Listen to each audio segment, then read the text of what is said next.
c'est une composition qui a été faite, qui a été créée avec un groupe avec lequel je travaillais en Martinique qui s'appelait Oudou. Et en fait, il y avait une recherche à l'époque qui était sortie. C'était l'aboutissement d'un travail d'un chercheur qui s'appelait Joseph Josse, un sociologue. Et en fait, depuis de nombreuses années, il faisait des allers-retours justement à Panama parce que Panama reste du moins le canal, parce que l'étude de l'objet de recherche était sur le canal de Panama. Et en fait, il s'avère que le canal de Panama a été construit avec la main-d'œuvre antillaise, jamaïcaine, en tout cas de toutes les Antilles. Au début du siècle dernier, c'est-à-dire au début du XXe siècle. En fait, finalement, après l'éruption de la montagne Pelée.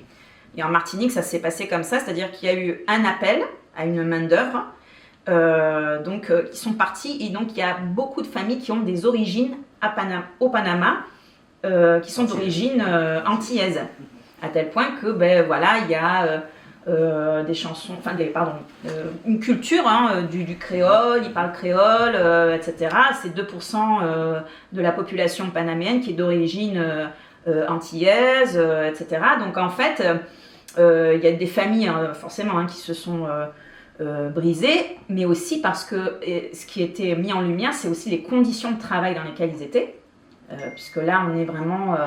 il y avait la fièvre jaune, ils étaient parqués dans un endroit spécial pour les noirs, ils n'avaient pas accès à l'eau, c'était l'esclavage en fait, clairement des conditions terribles de travail.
Quand le tambouillé, en tout cas c'est celui qui écrivait les paroles dans le groupe, qui s'appelle Olivier Jolet, il lit cette recherche, il dit attends Ninoska, il faudrait faire justement ça, en plus toi t'es d'origine chilienne, il faudrait trop et tout ça que tu puisses en plus chanter ça, etc. Donc j'ai composé ce morceau, et par la suite Gérard César, peut-être que ça te parle. C'était l'ancien directeur de RFO qui a fait un documentaire, un 53 minutes, d'ailleurs je l'ai là, je vais vous retrouver, sur la construction du canal de Panama et sur toutes ces personnes qui ont des bribes d'informations de leur famille, de leurs aïeux, tout ça.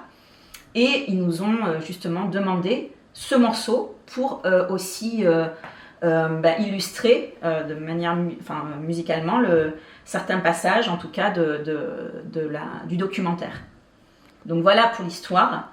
Et ça restait, en fait, vraiment, pour lui, c'était génial, en fait, aussi pour Gérard César, parce qu'il disait, mais c'est incroyable, une personne, voilà, on a là d'origine chilienne qui parle créole et qui raconte cette histoire en fait dans ce... mais c'est un tout en fait. C'est un tout. C'est parce que c'est un collectif. C'est une pensée collective là qui a créé ça, où on refait, on écrit l'histoire qui n'a pas... On recrée l'histoire, enfin on réécrit l'histoire hein, qui n'est pas racontée, qui n'est pas écrite vraiment. Donc c'est difficile. Là, on est vraiment dans la culture populaire du coup, parce que voilà, le canal de Panama, la construction du canal, elle n'est pas du tout enseignée.